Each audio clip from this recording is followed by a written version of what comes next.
ಅದ್ದೂರಿಯಾಗಿ ಹೊಸ ವರ್ಷವನ್ನು ವೆಲ್ಕಮ್ ಮಾಡ್ಕೊಳ್ಳೋಕ್ಕೆ ಈಗ ಕುಂದಾನಗರಿ ಕೂಡ ಸಜ್ಜಾಗಿರುವಂಥದ್ದು. ಈ ಬಾರಿ ಬರೀ ಬೆಳಗಾವಿಯಲ್ಲಿ ಓಲ್ಡ್ ಮ್ಯಾನ್ಗಳನ್ನು ದಹಿಸ್ತಾ ಇಲ್ಲ, ಅದ್ರ ಜೊತೆಗೆ ಮೋಹಿನಿಯನ್ನು ಕೂಡ ದಹಿಸ್ತಾ ಇರುವಂಥದ್ದು. ಸದ್ಯ ನಾನೀಗ ಈ ಒಂದು ಮೋಹಿನಿಯನ್ನು ಕಡೆ ಬಜಾರ್ ಭಾಗದಲ್ಲಿರುವಂಥ ಒಂದು ವಿಶೇಷವಾದಂತಹ ರೀತಿಯಲ್ಲಿ ಇಲ್ಲಿ ಒಂದು ಮೋಹಿನಿಯನ್ನು ಮಾಡಿರುವಂಥದ್ದು. ಇಲ್ಲಿವರೆಗೂ ಓಲ್ಡ್ ಮ್ಯಾನ್ಗಳನ್ನು ಮಾಡ್ತಾಯಿದ್ರು, ಆದರೆ ಇದೇ ಮೊದಲೇ ಬಾರಿಗೆ ಈ ಒಂದು ಗಲ್ಲಿಯಲ್ಲಿ ವಿಶೇಷ ರೀತಿಯಲ್ಲಿ ಈ ಒಂದು ಹೊಸ ವರ್ಷವನ್ನು ವೆಲ್ಕಮ್ ಮಾಡ್ಕೊಳ್ಬೇಕನ್ನುವಂಥ ನಿಟ್ಟಿನಲ್ಲಿ ಸರಿಯಾಗಿ ರಾತ್ರಿ 12 ಗಂಟೆಗೆ ಈ ಒಂದು ಮೋಹಿನಿಯನ್ನು ದಹಿಸುವುದರ ಮೂಲಕ ಕೆಟ್ಟ ನಮ್ಮ 2025ರಲ್ಲಿ ಏನು ಕೆಟ್ಟ ಘಟನೆಗಳಾಗಿದ್ದವು ಅವೆಲ್ಲವೂ ಕೂಡ ಹೋಗಿ ಹೊಸತನ ಬರಲಿ ಅನ್ನುವಂಥ ಕಾರಣಕ್ಕಾಗಿ ಸದ್ಯ ಈಗ ಈ ರೀತಿ ಬೆಳಗಾವಿಯಲ್ಲಿ ಓಲ್ಡ್ ಮ್ಯಾನ್ ಅದರ ಜೊತೆಗೆ ಮೋಹಿನಿಯನ್ನು ದಹಿಸುವಂಥದ್ದನ್ನು ಕೂಡ ಈಗ ಮುಂದಾಗಿರುವಂಥದ್ದು. ಸದ್ಯ ಯಾವ ರೀತಿಯಾಗಿ ಇಲ್ಲಿ ಏನು ಒಂದು ತೊಟ್ಟಿಲದಲ್ಲಿ ಮೋಹಿನಿ ಅಲ್ಲಾಡ್ತಾ ಇರುವಂಥದ್ದನ್ನು ನೋಡ್ಬೋದಾಗಿದೆ. ಎಷ್ಟು ವಿಭಿನ್ನವಾಗಿ ಇಲ್ಲಿರುವಂಥ ಸ್ಥಳೀಯ ಯುವಕರು ಇದನ್ನು ರೆಡಿ ಮಾಡಿರುವಂಥದ್ದು. ಬಹುತೇಕ ಒಳಗಡೆ ಭಾಗದಲ್ಲಿ ಕಂಪ್ಲೀಟಾಗಿ ಪೇಪರೇ ಇರುವಂಥದ್ದು.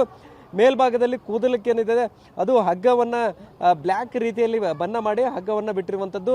ಸೊ ಒಳಗಡೆ ಭಾಗದಲ್ಲಿ ಕಂಪ್ಲೀಟಾಗಿ ಪೇಪರ್ಗಳನ್ನು ಇದಕ್ಕೆ ಅಳವಡಿಸಿರುವಂಥದ್ದು. ಇನ್ನು ಉಳಿದಂತೆ ಈ ತೊಟ್ಟಿಲು ಏನಿದೆ ಇದಕ್ಕೂ ಏನು ಈಗಾಗಲೇ ಈ ಕಬ್ಬಿಣದ ರಾಡ್ಗಳನ್ನು ಹಾಕಿ ನೇತಾಡ್ತಾ ಇರುವಂಥದ್ದನ್ನು ಕೂಡ ಗಮನಿಸಬಹುದಾಗಿದೆ.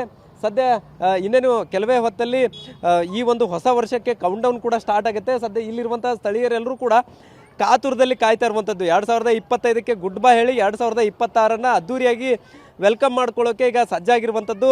ಕೆಲವೇ ಹೊತ್ತಲ್ಲಿ ಈ ಒಂದು ಪ್ರದೇಶದಲ್ಲಿ ಈಗ ಏನು ಅದ್ದೂರಿ ಒಂದು ಹಂತದಲ್ಲಿ 2026 ವೆಲ್ಕಮ್ ಮಾಡ್ಕೊಳ್ಳೋಕ್ಕೆ ಸಜ್ಜಾಗಿರುವಂಥದ್ದು. ಒಟ್ಟಿನಲ್ಲಿ ಬೆಳಗಾವಿಯಲ್ಲಿ ಈವರೆಗೂ ಬರೀ ಓಲ್ಡ್ ಮ್ಯಾನ್ಗಳನ್ನು ನೋಡ್ತಾ ಇದ್ವಿ, ಆದರೆ ಈ ಬಾರಿ ಓಲ್ಡ್ ವುಮೆನ್ ಅದರ ಜೊತೆಗೆ ಮೋಹಿನಿ ರೀತಿಯಾದಂತಹ ಒಂದು ಏನು ಸ್ಟ್ಯಾಚ್ಯುಗಳನ್ನು ಮಾಡುವುದರ ಜೊತೆಗೆ ಅವುಗಳಿಗೆ ಬೆಂಕಿ ಹಚ್ಚಿ ಸುಟ್ಟು ಕಹಿ ನೆನಪುಗಳೆಲ್ಲ ಹೋಗಿ ಹೊಸದು ಬರಲಿ ಅನ್ನುವಂಥ ನಿಟ್ಟಿನಲ್ಲಿ ಒಂದು ಸಂದೇಶ ಕೊಡೋಕ್ಕೆ ಸಜ್ಜಾಗಿರುವಂಥದ್ದು. ಕ್ಯಾಮ್ರಾಮನ್ ಪ್ರವೀಣ್ ಜೊತೆ ಸಹದೇವ್ ಮಾನೆ TV9 ಬೆಳಗಾವಿ.